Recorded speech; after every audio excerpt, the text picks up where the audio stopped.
एक बार दो व्यक्ति व्यापार के लिए दूसरे देश गए। उन दोनों में से एक था पक्का आस्तिक और एक था पक्का नास्तिक।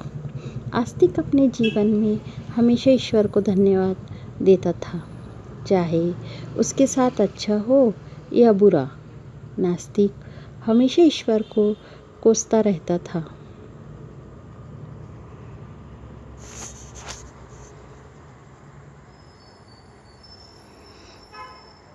चलते चलते आस्तिक व्यक्ति एक खाई में गिर गया, जिसके उसकी एक टांग बेकार हो गई, लेकिन फिर भी वह ईश्वर को धन्यवाद दे रहा था। यहाँ देख नास्तिक को अचरज हुआ। उसने पूछा, देख, एक तो तेरी टांग टूट गई और तू है कि ईश्वर को धन्यवाद दे रहा है। इस पर आस्तिक बोला, हाँ भाई, ईश्वर का शुक्रिया जो उसने मेरी एक टांग को सलामत छोड़ दिया। वो चाहता तो इसे भी तोड़ सकता था, लेकिन उसने ऐसा नहीं किया। ईश्वर सचमुच बहुत दयालु है। वह आस्तिक व्यक्ति लंगड़ाकर चल रहा था कि आगे दूसरी खाई में गिर पड़ा। इस बार उसकी दूसरी टांग भी टूट गई। इस बार भी वह ईश्वर का शुक्रिया अदा कर रहा था। यहाँ देख नास्तिक आग बबूला हो गया। वहाँ तुनक्कर बोला, पागल हो गए क्या? तुम्हारी दोनों टांगें टूट चुकी है और तुम हो के ऐसे निर्दयी ईश्वर को शुक्रिया अदा कर रहे हो। इस पर आस्तिक व्यक्ति बोला, हाँ भाई, ईश्वर चाहता तो मेरे हाथ भी तोड़ सकता था, लेकिन उसने ऐसा नहीं किया। इसलिए ईश्वर बहुत दयालु है। वह बड़े प्रेम से मुझे मेरे पुराने पापों का दंड दे रहा है। तुम इतनी मदद कर दो कि 2 लाठियों की व्यवस्था कर दो, ताकि बैसाखी बनाकर चल सकूं। नास्तिक मित्र ने 2 लाठियों की व्यवस्था कर दी।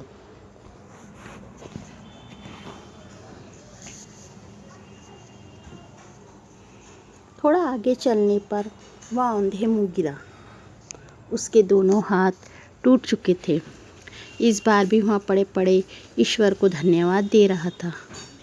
यहाँ देख नास्तिक मित्र गुस्से से लाल होकर बोला, कैसे आदमी हो तुम? अब तुम चल भी नहीं सकते और ईश्वर को धन्यवाद दे रहे हो। इस पर आस्तिक व्यक्ति बोला, भाई, ईश्वर ने मुझे अभी भी जिंदा रखा है, इतना काफ़ी है।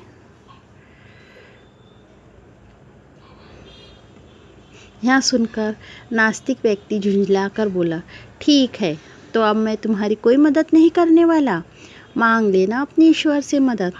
इतना कहकर वह नास्तिक व्यक्ति आगे बढ़ गया। थोड़ी देर बाद वहाँ से एक राजा की सवारी निकल रही थी। उसने उस व्यक्ति को वहाँ पड़ा देख उसकी मदद करने की सोची और उसे अपने साथ राजमहल ले गया।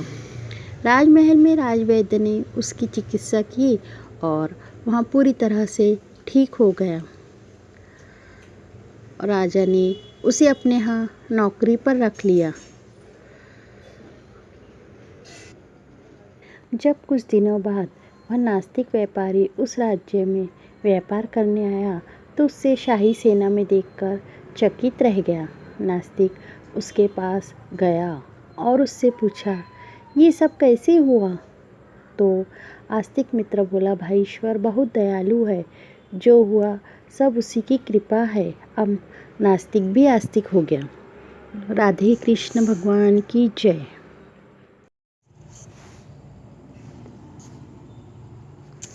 एक बार दो व्यक्ति व्यापार के लिए दूसरे देश गए। उन दोनों में से एक था पक्का आस्तिक और एक था पक्का नास्तिक। आस्तिक अपने जीवन में हमेशा ईश्वर को धन्यवाद देता था, चाहे उसके साथ अच्छा हो या बुरा। नास्तिक हमेशा ईश्वर को कोसता रहता था।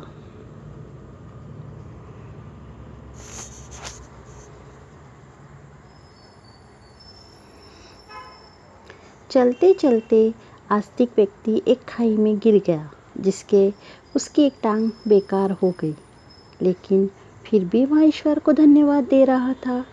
यहाँ देख नास्तिक को अचरज हुआ। उसने पूछा, देख, एक तो तेरी टांग टूट गई और तू है कि ईश्वर को धन्यवाद दे रहा है। इस पर आस्तिक बोला, हाँ भाई, ईश्वर का शुक्रिया जो उसने मेरी एक टांग को सलामत छोड़ दिया।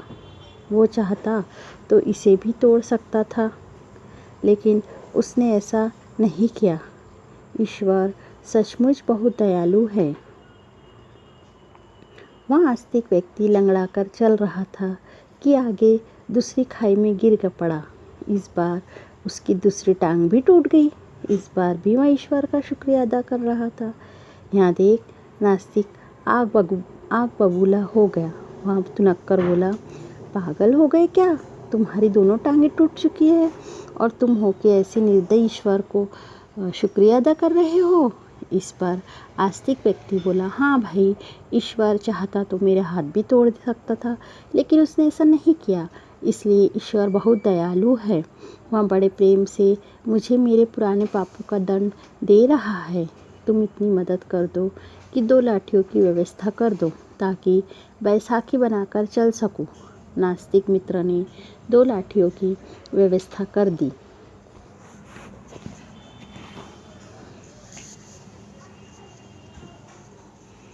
थोड़ा आगे चलने पर वह अंधे मुँह गिरा।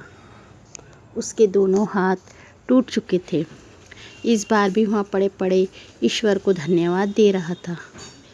यहाँ देख, नास्तिक मित्र गुस्से से लाल होकर बोला,